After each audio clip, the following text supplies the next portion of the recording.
All right. Good morning, everyone. Thank you for joining us today. We welcome you to the NBDA Retailer University webinar series.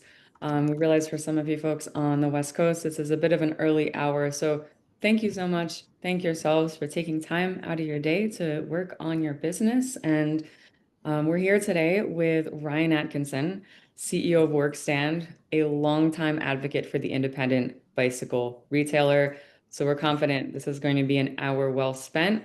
You're going to go back to your business, whether it's today, tomorrow, next week, next month, when you have that time to really sit down and put these into place, you're going to come back with a lot of great resources and great tools to employ.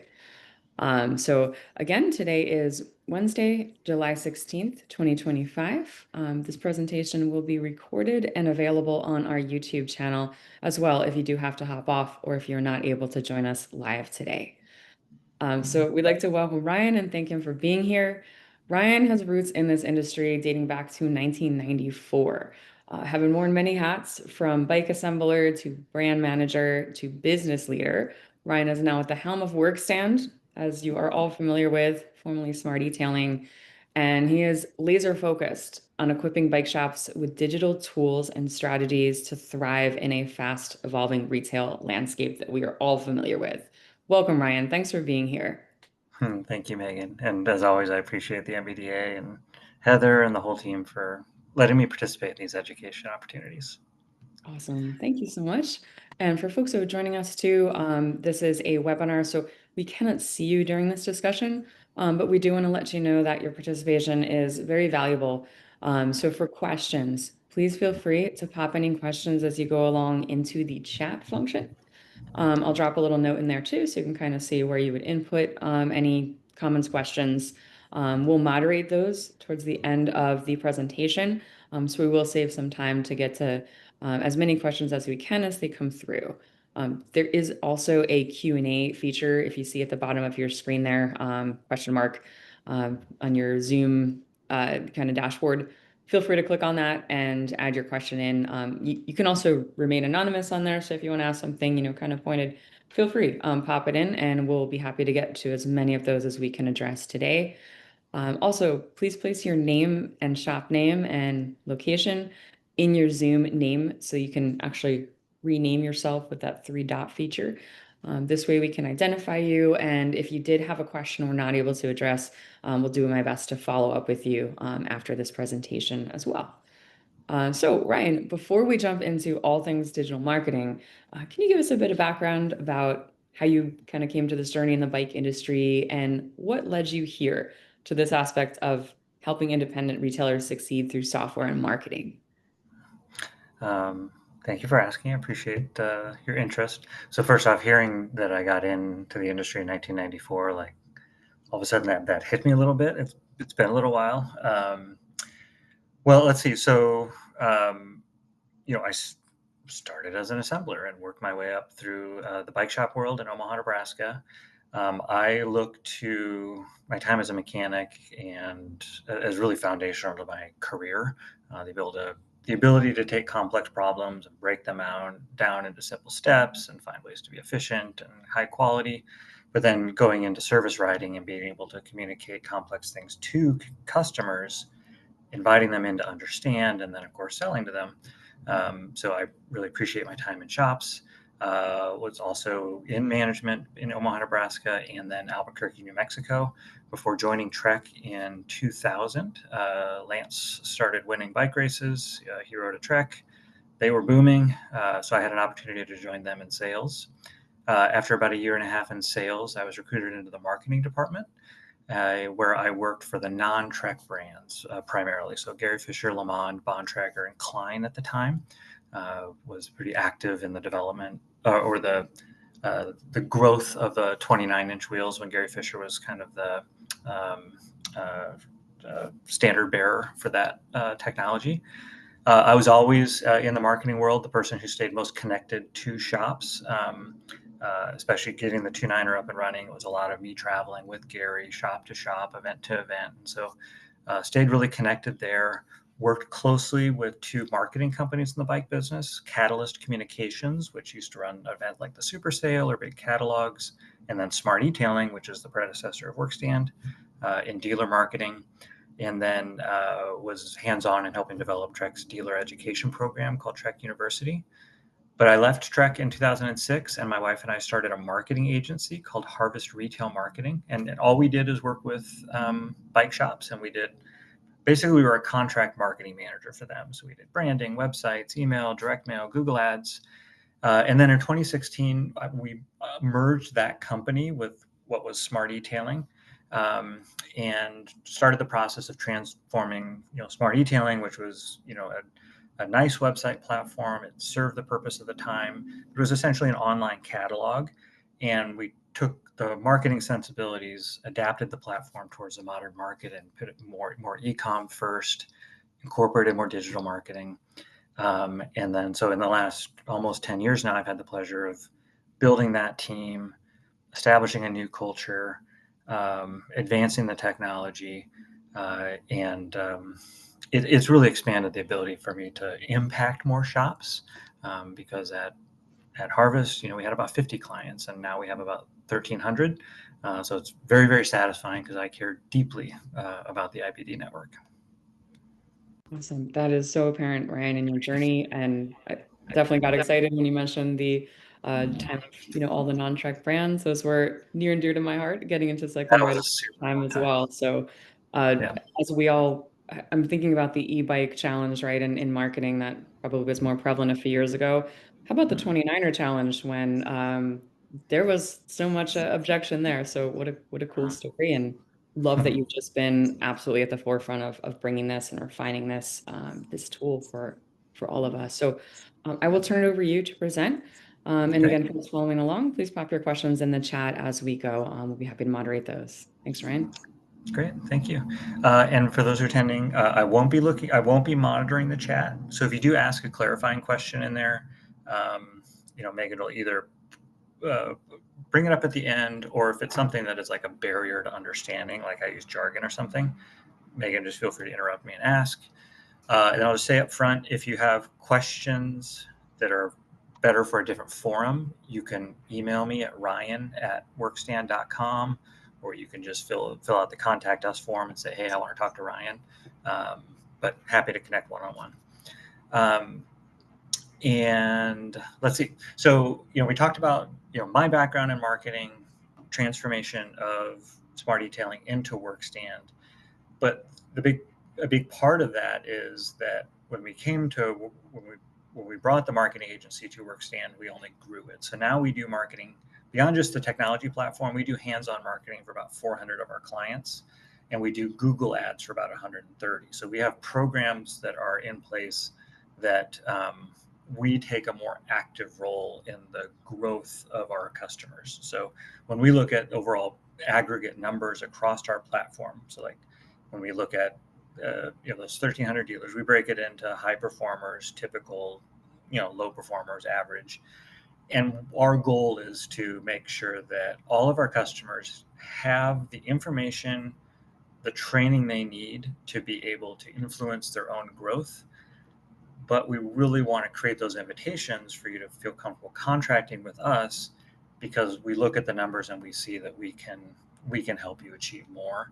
And so anything I talk about here, it is foundational to the work that we do. I know it generates results, and I'm not going to talk about anything proprietary. It's all yours, and our team will do everything we can to educate you if you want to do things internally. So as Workstand's best known as the e-commerce websites for bike shops, and about 1 in 5 bike shops use our platform. Those shops choose us because we have product data from over 400 brands with images and specs, and all the details, which are integrated with point of sale systems, or for some shops use our point of sale system, and that just makes sure that all your in-stock product is automatically displayed online. You don't have to spend the time creating it. But then we're also connected with 50 different warehouses from suppliers across the industry, so we can show pricing, availability, and offer drop shipping programs out of their inventory to expand revenue opportunities. And then you could debate whether great customer service is an advantage to a company. I think probably all of your businesses, you'd like to think that the fact that you serve your customers well distinguishes you. I think in the software space, we're in the same spot. Like, we're bike shop people. We we we can anticipate your questions before you even have to ask them, and we pick up the phone. Like, we don't funnel you through live chat. You can talk to us. So foundational to what we're going to talk about today is the evolution of how consumers interacting with the web has changed what it means to be a local retailer. Retail has been transformed over the last 25 years that Workstand has been in existence, and we want to make sure that if it aligns with your business model, that you're able to evolve with the consumer. And I say it particularly that way in that there are a lot of ways to run a bike shop. And there are some business models that you just need a basic website, for your in-store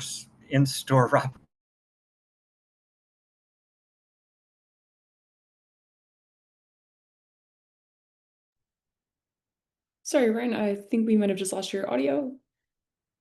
pressures of what it means trying more foot traffic in your store and move your inventory faster or get the most revenue out of the limited floor space and open to buy that you have, then wrapping e-commerce into your business model, it just makes sense. And I'll explain some of that, but also most importantly for today, how do you get the most out of it?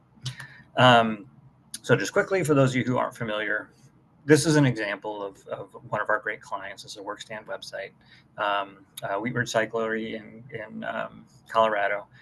They do millions of dollars off of their website each year, and that's just the online sales. So they drive a lot of business to their stores, obviously, to buy their product and supply our product. And this is just one story of many. We have many customers, large and small, who are doing a significant portion of their business online. For today, we're going to cover three main topics: Google product search, winning near me searches, and then email marketing. So my expertise is in what I'd characterize as transactional marketing or selling products.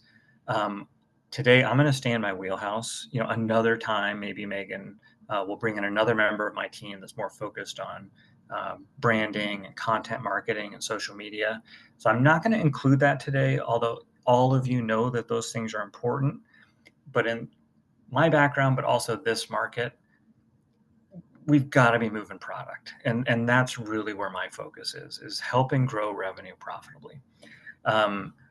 Today is not a deep how-to. It's going to talk about context and the why. I believe there's going to be sections where we talk about like how to get them, what are some practical tips to get the best results.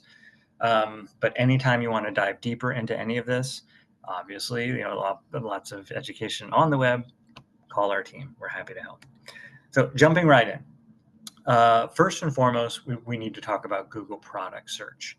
The shopping experience today starts online, and winning search is crucial to driving foot traffic into your store and driving sales to your business wherever the sale closes. So I like to think about you've got a cash register in the store. You essentially have a cash register online when you have e-commerce. And so wherever the transaction happens, doesn't really matter. It's revenue for your business. But the numbers back this up. So 83% of shoppers who visited a store in the last week say they used an online search before going in. You know this for yourself. Like you don't just wander into the hardware store anymore. You don't, I'm not going to go, get takeout nachos without going online to confirm that the business is open today. Like it's a step that we all take before we visit a physical space. And so this is a very important number to hold on to because, the days of simply having a great storefront and a great sign and a Facebook page, that just doesn't do it anymore. You've got to do these things that we're going to be talking about today. And I'm leading with product because the way consumer shopping is changing. This chart might be intuitive, it might be complex. Bear with me, but in this what this chart shows is Google search volume, and so Google has a free service you can access. Um, um, oh, for crying out loud, I'm forgetting the name at the moment, but Google keyword uh, research. What? Forgive me. Um, the red line is consumers who search for a keyword string that includes best bike. Blue line is bike shop. And so this is a topic. So it might be bike shop near me, bike shop Portland, and then best bike might be best gravel bike, best um, um, best electric bike. What this is showcasing is that search volume for direct product related searches have started to outperform bike shop related searches. Um, what that means is the time where the dominant consumer behavior is, I'm going to go to the local bike shop and have them help me discover what I want. That is eroding. It's not all or nothing. You've got plenty of customers who walk in the door looking for that sort of thing or looking for that experience from you. But you have an increasing number of customers who are coming in and saying, I saw you have this thing, or I'm interested in that bike. They've done their research. What this shows is that more and more customers are doing that product related searches first. And that means that if you're going to have the opportunity to talk to that customer or close the sale, you need to make sure that your business is in front of those customers when they're searching for products. That is a core value of having a product enabled or an e-commerce website. Now, there was a time when simply having a website did everything you needed, and this is called organic search, free search performance, or you'd improve that using a set of tools labeled as SEO or search engine optimization. That is still important, and it can be amplified when you drive more traffic to your website, primarily through ads. So Google's business model is to sell advertising to retailers or to businesses. Small businesses are a huge customer set for them. So yes, they have monetized their platform. Google is or should be your primary marketing expense for your business. They have a full suite of advertising tools that are designed to both raise awareness, meaning just get in front of a target audience, whether they're actively shopping or not. That's YouTube or display ads, search ads that make sure that when somebody searches bike shop near me, you're prominently displayed at the top, and then shopping ads to make sure that the products you stock and sell also show right up. Now, here's an example of what that might look like. So this is a great retailer's results. This is Angry Catfish in Minnesota. This is a shop that many of you would just love to shop at. These are talented owners, great brand. They have an amazing in-store experience, curated inventory, but they also use all of our marketing services, and their business model in part is they're going to capitalize on drop shipping programs and national e-commerce advertising to grow revenue that they can then roll back into the shop and really improve the quality of that premier local destination. The screenshot shows what happens when you engage in these programs fully. You can dominate page one of search. So a consumer who searched for this light, you'll see at the very top, Google shopping ads put them front and center alongside national retailers. Immediately below that is that organic search result we talked about. Because this retailer drives so much traffic to their site, their organic search outperforms the manufacturer, which is down below. That's huge. That is a very challenging task to accomplish. And then the series of images just below the organic results, that's the free Google local listings. So that is the you providing your data to Google that both complements your shopping ads, but also gets you for free into the Google Shopping ecosystem, which many of you probably used. The key here is if you see in the shopping related ads, you're going to see a little blue pin that'll say something like nearby or in store. That little blue pin is your best marketing partner. What that is that's Google taking your local inventory file, incorporating in their platform, because Google wants to show customers where the product they're interested in is closest to them. And so that blue pin immediately signals to the customer, I can get that right around the corner. That is you using your inventory as a marketing tool. So easy access to that is free. You can boost it with paid ads. Now, 25% of customers will steer clear of a retailer if they can't find price and availability. So again, an e-com website is not just about online sales, it's about driving traffic. Customers don't want to drive across town only to find their needs are unfulfilled because there's an empty hook in the store. I like to reference my experience at the hardware store or the auto parts store. Before I leave the house, I'm gonna pull up on my phone. Do they have the thing I'm interested in? It's going to show up on Google with the blue pin. I'm going to click the link, go to their website, confirm the stock status, and then I'm going to drive to it. That is increasingly how customers shop. And so if you're going to get the traffic or you get the foot traffic, you need to get your inventory online. The little blue pin works. You can see it over that pair of shoes, that pick up today. It is magic. That's that free tool.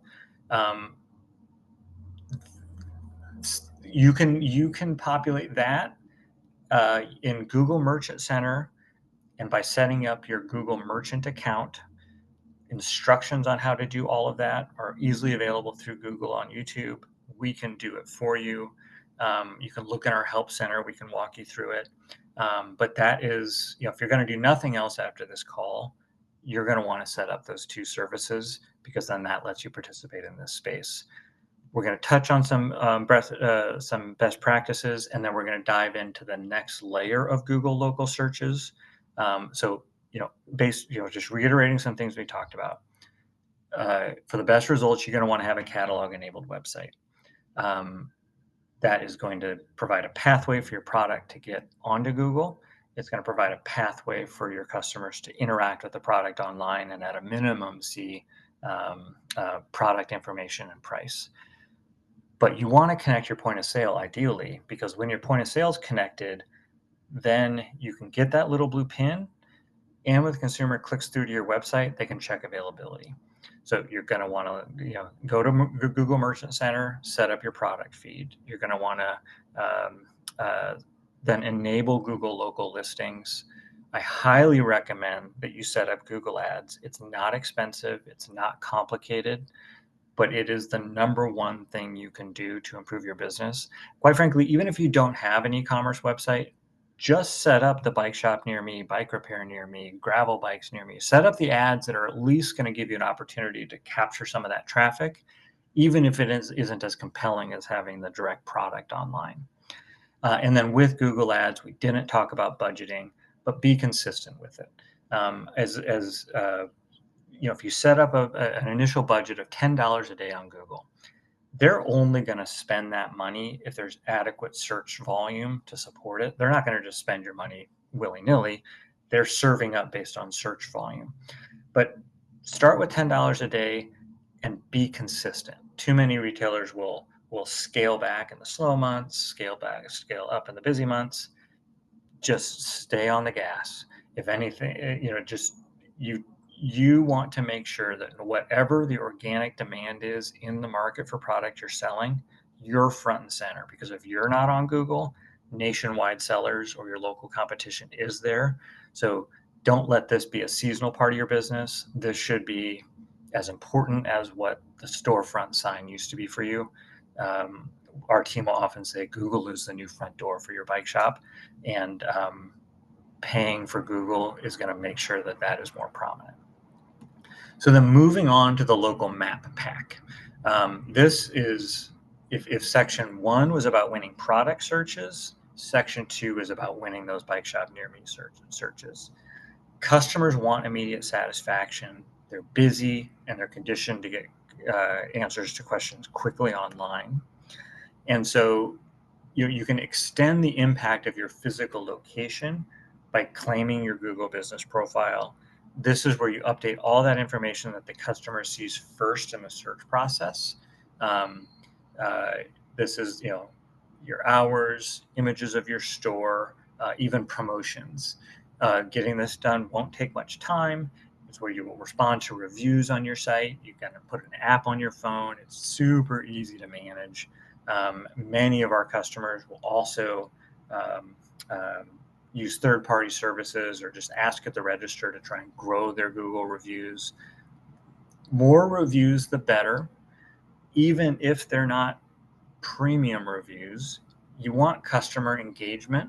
And later on, I'll talk just a little bit about how to handle those reviews when they come in. But it all starts with getting your Google Business Profile set up. Now, the map pack builds on that. So the example on screen is a search for bike shops in Phoenix. The top 3 results you see there are all Workstand sites.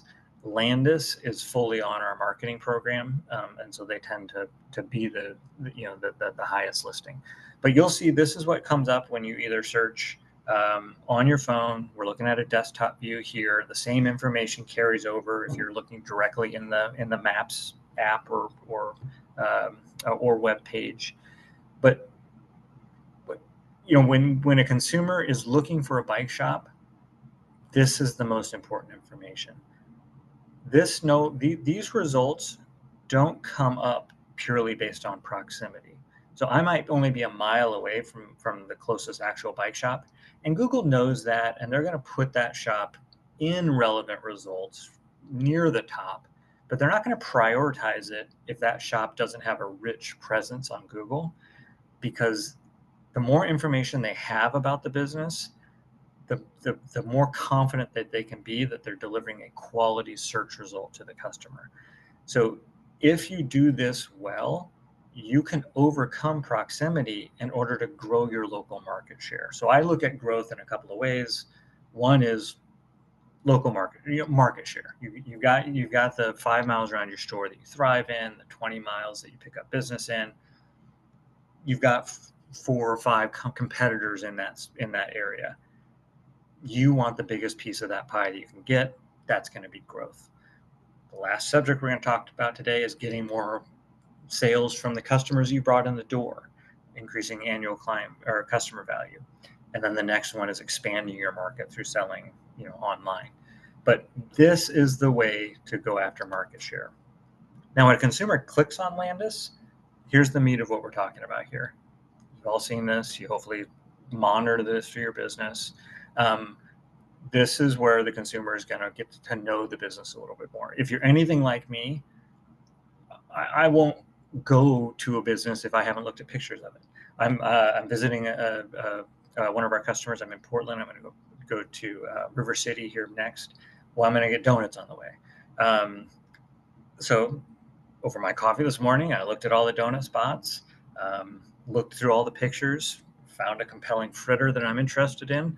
I know where I'm going to go on the way. The same's true for bike shop. Customers use this to validate, is this the kind of place that I want to walk into? Now, the shopping page, the shopping feed we talked about in section 1 also pushes through into this map pack. And so consumers can actually directly interact with your products from your Google listing. Google provides a really quick path for them to do that initial shopping without having to go to your website. Whole different conversation around it's called zero-click search, meaning the more information that Google or the more information that AI is presenting to consumers in Google, great performance online doesn't necessarily translate to more clicks on your website anymore, because so much information is getting closer to the consumer, and that's really the key. Is you want to extend your business's image, brand, products right to where the customer is. Being present here just gives you more opportunities to be in front of customers. Now, our customers who use the Google services and especially advertise around that map pack, the main or the thing they like the most is the fact that their listing will be amplified if they pay for ads. So, in the first example we saw of Landis, what you saw there was an organic performance as the top spot for Bike Shop in Phoenix. When they're also advertising, they will be elevated even further to the top as a sponsored listing, 20 miles away from where the customer's at. If you're a sponsored, if you do advertising with Google, there's a certain percentage of searches you will be sponsored at the very top. So you can see, I mean, this just makes your shop look like the biggest and best in town, the most sophisticated. Customers want to interact with quality. That's what you try to deliver in your store. But you got to project that quality onto the web as well. They have standards and expectations of, you know, I'll come back to the burrito example. I might go to like a hole in the wall burrito place is the best burrito place. Am I gonna if I'm a parent looking for a bike for my kid, am I gonna go to a hole in the wall bike shop or am I gonna go to the place that reminds me of that reminds me of a mall retailer? Just for an example, that I'm looking for a place that I think I'm going to be comfortable. Presenting quality online is going to help you do that. So for the best results in this space, winning those local searches, make sure your data in your Google business profile is complete. Don't leave out a single thing. If they ask whether you're wheelchair accessible, if you have parking on site, don't overlook a thing. You don't know which one of those items is going to be valuable to any single customer. So don't take it for granted. Don't rush through it. Give Google as much information as possible. You're going to want to verify your locations. If you haven't claimed it yet, you can go to your listing and you'll see a little link there that says claim this business. Google has a process to validate that you are the owner of the shop and you can manage the listing. That is going to empower you to really take more ownership of this listing, respond to reviews, etc. It can sometimes be cumbersome. You likely already have it. So let's say you're on this call and somebody 5 years ago set up or claimed the listing. Maybe you don't even know how to access it anymore. You're going to want to track it down. Google can help you find what's the email address associated with it, but start engaging with this right now. It's not a set it and forget it program. This is something for you to nurture. Obviously, keep your hours accurate. It's a really poor consumer experience if they come in because it shows you're open on Mondays, but really you're not, or it's a holiday and Google says you're open. You haven't adjusted your website hours. It's a bad experience. You're not going to get that customer back. So make sure you keep that information accurate, adjust it for seasonality. Manage and respond to reviews. I mentioned this earlier. There was early on in this space, everybody wanted 4.5 or 5 stars. If you didn't have 4.5 or 5, you were failing as a business. Today, it can actually be good if you have some 1 or 2 star reviews because it's an opportunity for you to put your customer service forward or your voice forward. Consumers know that there are just ridiculous people out there leaving bad reviews. They can put it into context. They're not going to read that, the comment for somebody who says they walked in with a spare tire and you were mean to them and you stole their rear wheel and you'll never go back again. They're not going to believe that. But what it lets you do is then respond to that customer and say, on the traditional method would be, I'm sorry you felt this way, after visiting our store. It's obviously not how we want you to experience us. Please call me at the shop. I want to learn more about your experience, and I want to make sure that we adjust based on your feedback. That's the kind way to do it. You all have some customers that's not the right thing for. It's kind of okay now for you to just kind of go on and say, I remember it quite differently, Bob. you came in last minute. We did our best to help you. You weren't satisfied because we couldn't, you know, we were busy and we couldn't do what you wanted, while you waited. Again, I'm sorry. I'd like another chance, but uh, like your description isn't exactly accurate. Um, Customers appreciate that. Just as much as they appreciate when you get a good review and you say, "Thank you for coming in, Jill. Really appreciate your business. I'm going to go ahead and let my staff know how happy you were. See you next time." Do engage with your reviews. Customers are scrolling through these things and they're validating whether or not they want to do business with this company. As a local retailer, you are showing that you care about your customers when you're engaged here. Uh, Two more things. Add photos. So, owners can add as many photos as they want. Obviously, you want customer photos, but you want a high volume here. Google will sort them. And so, customer wants to look at the interior, the exterior, the vibe, the bikes, menus. Google will sort all of that. And you don't know what a customer wants, but if you give them more, they can immerse themselves, they can visualize themselves, and they're going to come in. If they just come in and there's the street view image, a crummy photo of your showroom from 5 years ago, and a picture of a bike against a wall, that's just not enough. That doesn't project that quality that you want. So be maintaining that. Take pictures throughout your shop. What does a customer want to look at? I'm going to take a picture of the accessory section, the clothing section, my wall of e-bikes, service center, mechanic working on a bikes. Ask themselves, what do they want to see as their experience? If they were to walk through the store, what are the snapshots that are going to give them, that they're going to build their sense of what the business is, so then when they were to walk out the door, they now know who you are. Give them as much of that up front as you can. And then lastly, I mentioned SEO earlier, search engine optimization. There's a series of best practices to do in this space. The days of tricking Google are gone. So there used to be a thing called keyword stuffing, where you wanted to put bike shop Portland or bicycle shop Portland, like peppered throughout your website and in the metadata behind your website. Um, Google's not into that anymore. They know how to index your site. They don't really use the metadata much anymore. It's good to put some of that information in. It feeds relevancy, but you want to do it in a way that's natural, as if you're having a conversation. That's the best way to look at web content, is being conversational. Google wants to screen your site quickly and have the information you want, but the things you can do for SEO is structure your data. So if you're building out your service page, you might say, bike repair in Portland. If you're the person who manages your website, you're likely aware of that. You can highlight text and apply a header tag to it. There'll be like a header 1, header 2, header 3.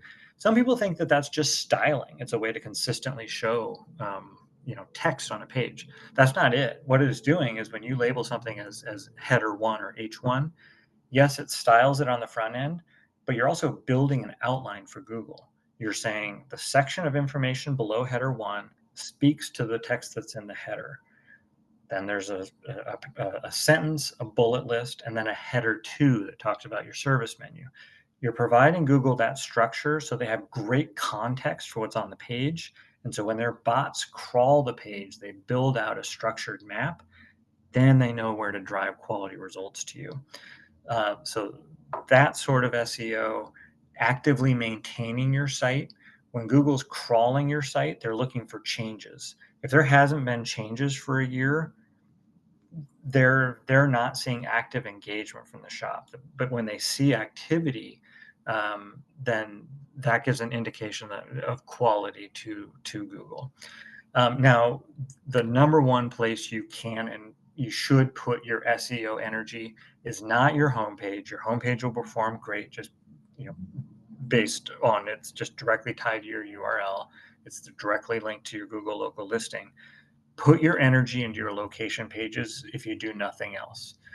This is a great example of one of our wonderful clients. They have multiple locations. So each location page is essentially a home page in and of itself. It's got the structured data I talked about, the header tags. Of course, all the address information on Workstand is all structured in a way that Google wants, so it ties into the Google listings. They put local content on there, local images. They make it a resource by um, talking about the staff, talking about the services that are available. They cross-link to service department. They sell on the location pages. They embed product into it.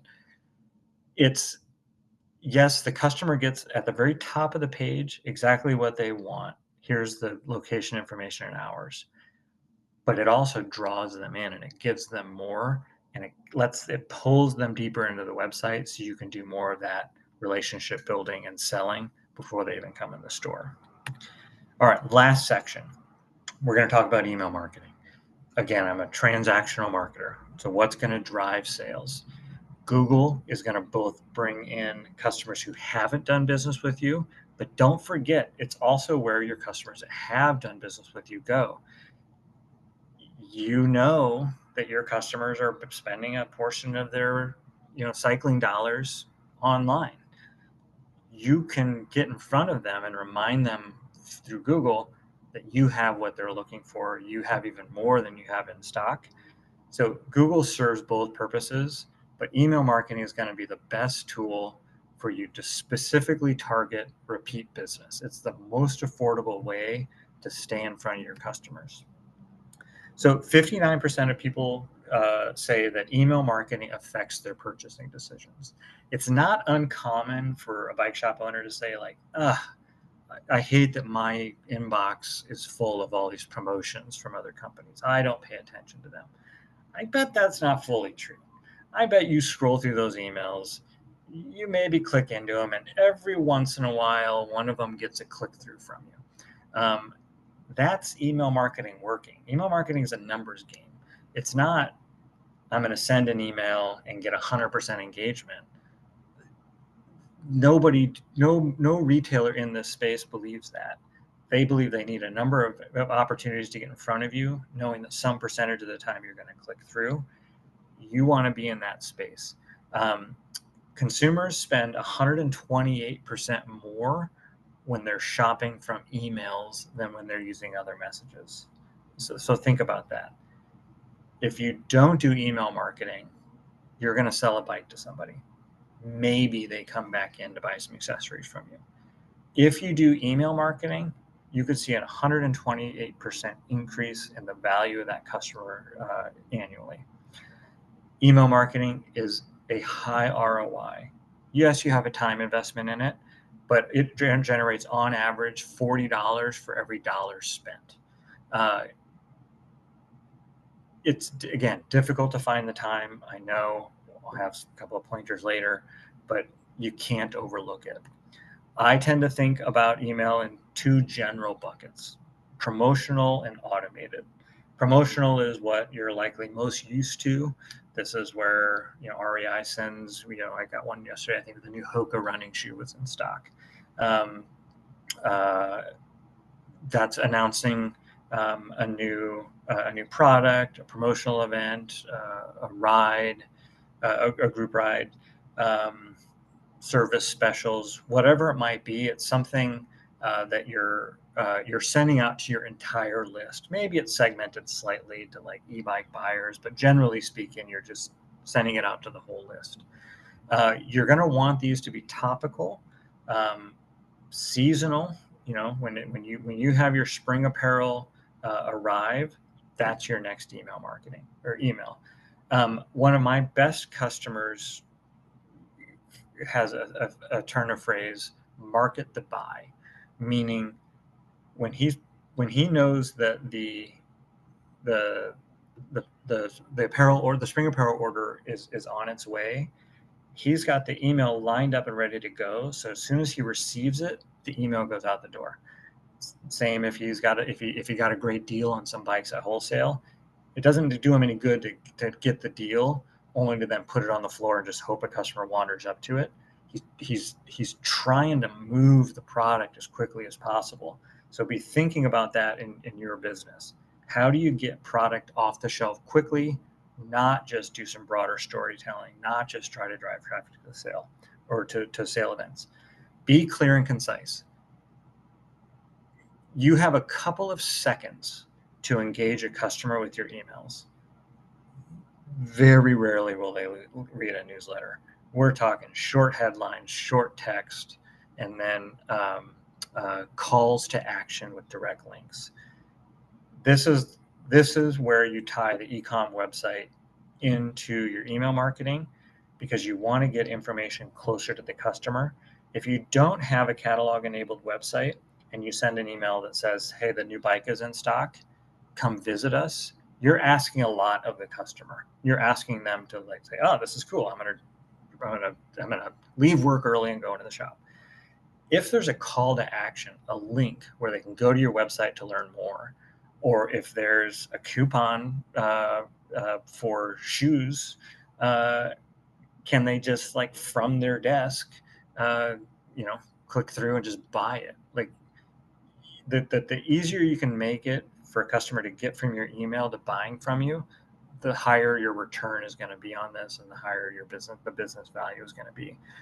Fun fact: the highest or the times of day where you're going to get the most website visits and the most email clicks is early afternoon, which basically means the American consumer is highly unproductive at work in the early afternoon. They're shopping. Uh, be right there. They're bored. They're not doing their job. Give them an email to click through on. Okay, the next one is automated. These are data driven. Um, these are the ones that will take a customer's purchase history. They bought an e-bike, and you want to make sure that you're sending them a 30-day reminder on service. You're wanting to send them recommended, bag options to help them get more utility. Secondary batteries to overcome battery anxiety. These are typically set and forget. You set up a series of rules, you set some content, and then you schedule the campaign to go, and then it reads your data on an ongoing basis and just it's sending these out in order to constantly be nurturing business without you having to necessarily touch it. Now, these are the highest performing when you view it as how did each individual email perform? What was the click through rate? But because the volume is lower, it doesn't necessarily drive more revenue, but it does get more engagement. I do recommend that you have a balance of the two. Um, you're going to want to be doing plenty of promotional, but you're also going to want to be giving that personalized experience to customers.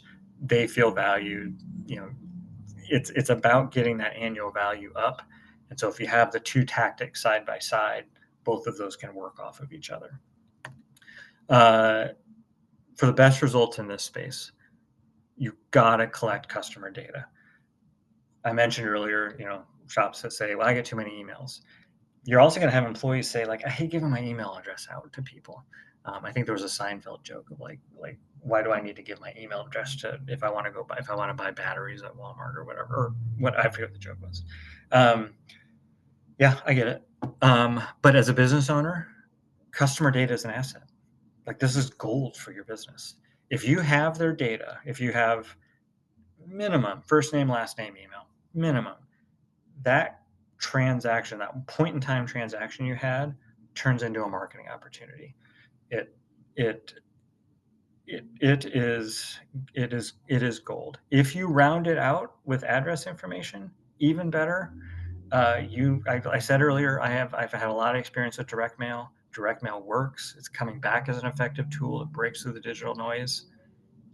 That isn't even an option for you if you don't have customer address information. Coach your employees the importance of capturing that information. Some retailers even incentivize their staff based on email capture rate. And then associate transactions with customers. You want to minimize the number of transactions that are just applied to like walk-in customer. You want to, if you're going to take advantage of list segmentation or automated marketing, you need to have that association between a purchase and a customer. And so drive that home with your staff as well. All of you're structuring data for yourself. You're building the information that you need in order to grow your business. Going back to Google advertising, they have a tool that allows you to upload your email list to Google so that they can build an audience, or they can look at the characteristics of the people who have shopped with you and use that to refine who do they show their ads to, or your ads to. It's not just showing to those customers, it's saying what other browsers or people searching the web have similarities to your customers. So again, this information can serve you so well on Google, email marketing, direct mail, absolutely golden. Back to email specifically, stay engaged. You're gonna wanna stay top of mind with your customers by sending those regular emails. You know, you're going to want to make sure you're there right alongside the national retailers. If one of your customers even bought one thing from Universal or Jensen, they're getting 3 or 4 Jensen emails a week. Are you going to give that space up to Jensen, or are you going to join them and be right alongside them so that you're competing for attention? You're staying top of mind. Customers are going to be impulsive. They're going to click that link when they want something. They've been conditioned to know that Jensen wants their business. You want it too. So you're competing for customers, and the inbox is one of your fields of play. That's where the competition takes place. It takes place on Google, takes place in inboxes. Sending emails weekly is totally fine. Don't That's not too much. Quite frankly, 2 or 3 a week is totally fine too. You see that from the businesses that you buy from, but at a minimum, do 2 each month, and then be consistent.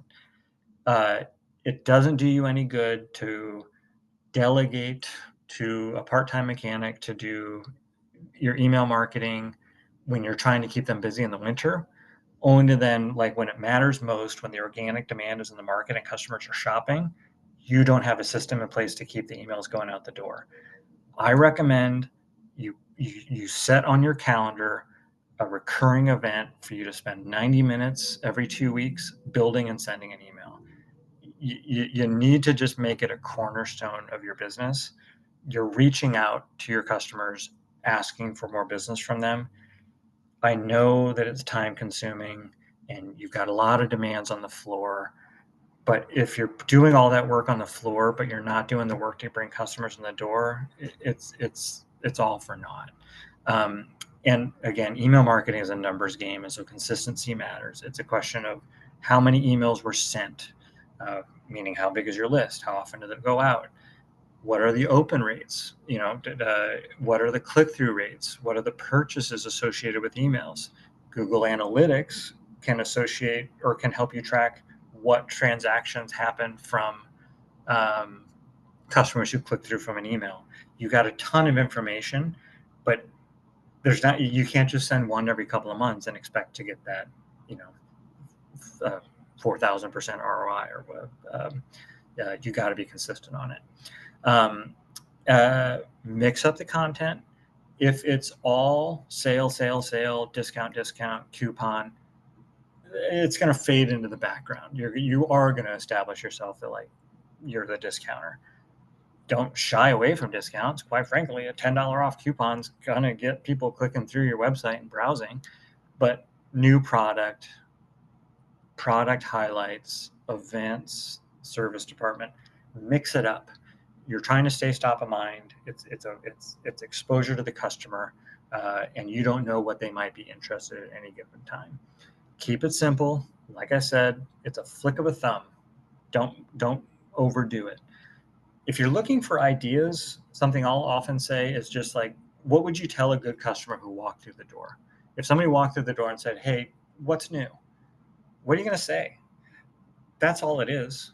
I've got the spring apparel. Check out this new bike. Hired a new mechanic. Whatever that is, don't overthink it.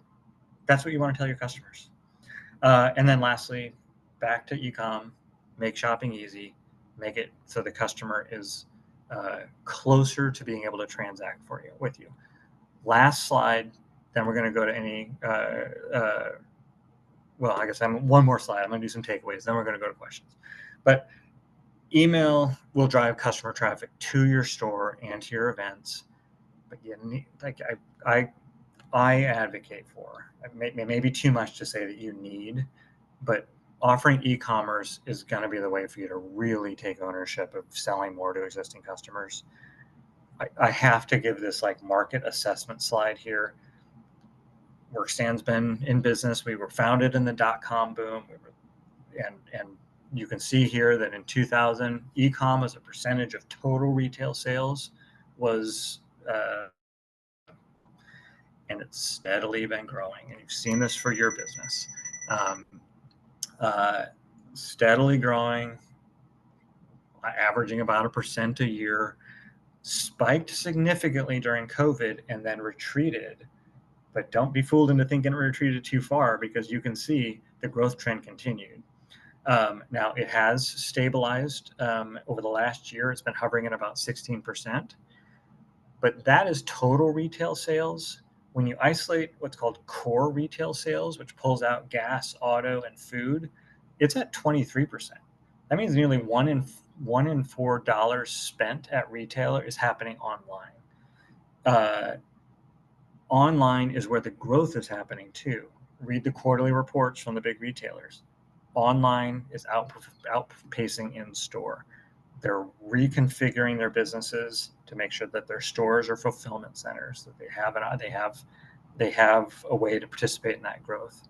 Over the last 5 years, 50% or 56% of the overall retail sales growth happened for online. In the 5 years since the pandemic, the compounded annual growth rate for online has been 16%, and for in-store, it's been 5%. So these disparities in growth rates aren't just in broader retail, it's also in bikes. So the most recent data we have from the company called Circana on the total IBD sales is from April. And in April, the total IBD market was essentially flat. And that was a good month, in 2025. The typical Workstand client in April was up 8% in e-commerce sales. So that's the gap. I invest in growth categories. It's most common to think about a category as a type of bike. E-bike is growth is outperforming um, hybrid growth. Um, Gravel is outperforming performance road. Think about it in terms of sales channels too. The category of online is the growth category. Put energy into it so then that's contributing to your overall growth. The consumer has changed. Some experts say that core number is going to get up to about 30% of total retail by 2030. What are you going to do about that? Are you going to lose those sales? You're going to participate. I've gone too long. Nobody would be surprised. I'd love to answer any questions. Megan, any questions you want to cover? Yeah, thanks so much, Ryan. So much great information. Definitely, we'll have this recording posted soon. So we'll let everyone know. Probably doing some screenshots as well. So really appreciate your bulleted, just targeted approach of literally one thing we can all take away and start doing. I did drop some links in there too for the Google Merchant Services and that keyword planner. So great tips there. We had several questions that I'll kind of start with the most recently addressed portion first here. Um, for the amount of folks shopping online, about a quarter of all retail purchases. Do you have data or do you have informed opinions, Ryan, on websites? Maybe they're more specialty items, maybe it's a custom build where you ne don't necessarily need that customer clicking through that right now. What about sites that list call for availability versus in-store or, ships from warehouse in X days? Is there data around how consumers react to, they're on the product page, they know what it is, they know where you are. Is there a loss when you are vague or need to invite them into the store? Top of mind, I don't have the information, but there's plenty of information out there around how to convert sales on your website, and so I know it's out there, and if this person Sure. wants to reach out to me, I can do the work. But I think intuitively, I think we all know that that can be like the call for availability. I'd call it a half measure. Hmm. Yes, you're online, you're providing a path, but you're adding friction. You're not actually getting the answers in front of customers. And I think you would find that unsatisfying if you were going to go to the hardware store. And so view it through the customer's lens. The in warehouse bit, that's totally normal. If you're going to go to the hardware store, you're going to go to Target, you're going to look at what do they have in stock, what can they ship to the store, what can they ship to your home. So customers want the information. Will you have a lower conversion rate? Probably, but don't give up the sale. Got it. Okay. And maybe for those, again, something custom or where you do not necessarily need that click through right there, perhaps a booking link. Okay, yes, I'm sorry. A Oh, custom no built worries. bike. Oh, yeah, okay, I misunderstood that. This is a Yes. more obtuse example of that No, type no, of no, no, complex. no. Tell the story on a web page, custom bikes. Don't just say we build custom bikes, call us. Have a web page that talks about your process. And then yes, schedule an appointment, call to schedule an appointment. Yeah, give them a path that is something more than them just walking in the door. Awesome. Yeah. So give them that tangible, whether it's another click through, but something Yes. versus call for availability. Awesome. I Yep. appreciate asking that question. And relating to outfitting your Google listing with photos, h- how do you feel about doing a virtual tour? Is that worth the time and investment to go through your tour? Yeah, it certainly it had its moment where it was like Yeah, the thing. I don't think it's the thing anymore, but there's no downside. You're giving customers an opportunity to further that interaction. sure. But if you have a choice of, hey, do I want to pay a local vendor $800 to do it for me, or do I just want to take a bunch of pictures? I would just take pictures. Great. Okay. And maybe you could title them as well. I know you mentioned like this is the service center rather than having like 10 different pictures. Sometimes shops too with maybe multiple locations or they've moved locations. It might look confusing because you'll have, two different photos on there. So maybe take Yeah, ownership and like label what this is, maybe put a date on it too, so folks can understand like what they're going to walk into good call. versus that street view. Like you mentioned, even for sometimes getting a burrito, it's like I'd love to know, what the counter is going to look like. Yeah, And there's hole in the wall, and then there's like, oof, hole in the wall. Yeah, yeah, for sure.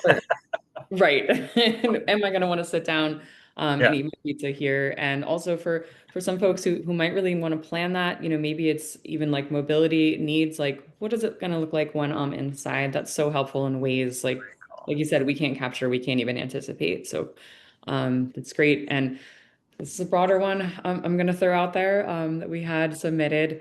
Um, AI impacting the future of the IBD for sure. A big conversation. I know we're going to have some upcoming info and podcast on that as well. Mhm. But what steps is Workstand taking regarding AI in maybe even just this journey of how customers engage with the website or recommendations? Yep. My team on marketing, digital ads, and then the product department. And so the product department on a website is the ones who you know prioritize and spec out the features that developers are going to build, all actively staying on top of rapidly unfolding information around how to stay competitive in AI search. Okay. Right now, um, so the marketing team is focusing on what do we need to do with content on pages. The ads team is very carefully watching how is Google going to handle the shopping environment in an AI space. Right now, Google is pretty. It hasn't fully deployed it in the shopping world. They need that revenue, so they can't kind of shoot themselves in the foot. And then on the technology front, there's information coming out about how to structure the code to perform well, but it's so early, it's hard to tell where to make our investments.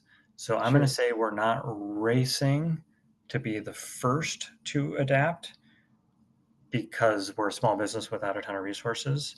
But rest assured that we're going to keep our clients competitive, knowing, of course, this is accelerating so fast. And I'll just be really clear: if there's something I'm worried about right now in the marketing space, it's AI. It's moving really quickly, both from an adoption and the innovation standpoint. So it's a tricky time.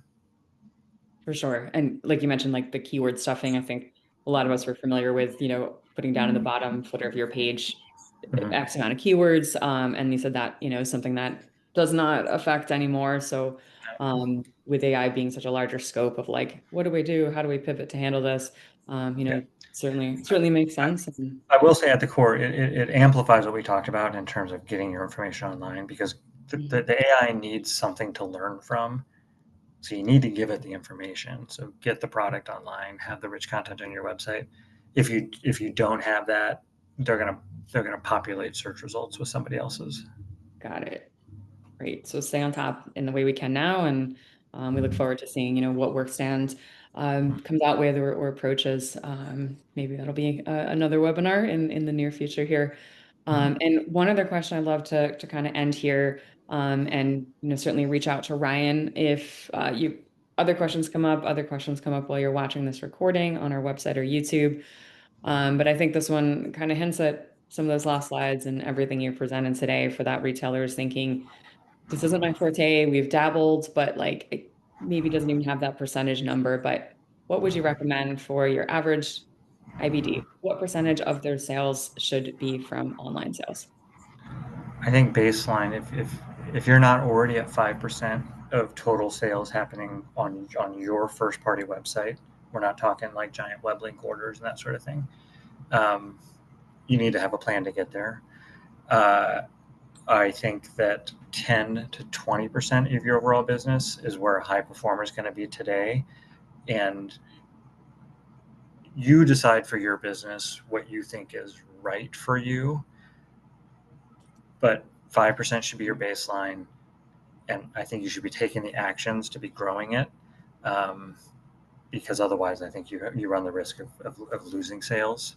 And you can do it, right? Like Google wants to serve up local product and local retailers to local customers. You aren't inherently disadvantaged because you aren't as big as some of the other players. Mhm. Get into this space. It will pay off. The technology is accessible. Automations can do a lot of it. And in terms of like, well, how do I do the advertising? Relatively easy to learn, relatively easy to delegate. How do you offer online customer service? Pretty straightforward. Everybody here is good at developing processes. You know how to receive product. You know how you do your cycle counts. You know how you Right. manage your service department. You're just developing some different processes. You're documenting them. You'll be fine. I like to remind people that you can be doing six figures online a year, and that's only 3 to 5 orders a week. You can do that. Like that's totally manageable. That's definitely reassuring because I think it's hard to see when you're not doing it or when it's, really, really passive. It's hard to understand how to scale, especially at times when, just staffing might be a bit of a challenge already. So, great takeaways. Kind of see where the numbers are at, see where your competitors are at. And if it's an e-commerce competitor, I've definitely fallen victim to this myself. If you're not in the invoice with that brand, or you're not in the inbox there with that brand, your name isn't out there. So don't be afraid to send those emails. I think personally, a lot of us might start the emails too of local shops we love. There's a coffee shop by me that does, kind of special pop-ups and hours. And I'm like, I'm always stoked when I see that in my top starred promotions in Gmail. So understand that what you do for your local businesses that you love, your customers do for you too. So thank you so much, Ryan, for all of the info. Super comprehensive, great presentation. Thanks so much, everyone, for joining. A lot here, so I know we went a bit over. So appreciate you taking that time out of your day, and appreciate Ryan being here. And I'll just pop a link in some AI questions here. So hop on into the member mingle tomorrow. That's open to all NBDA members. So we get shop owners, staff, folks like Ryan from the supplier and service side, brands as well, and organizations, and um, have a conversation. How are you using AI in the bike shop? Maybe it's some of this email automation. Maybe it's sometimes how you write your emails and maybe take some of that time off. Put that calendar link in your Google though to do it. Hop in tomorrow and we'll chat about ways to automate some of that as well. So thanks, Ryan. Thanks, everyone. Have a great rest of your day, and we'll see you soon. Take care.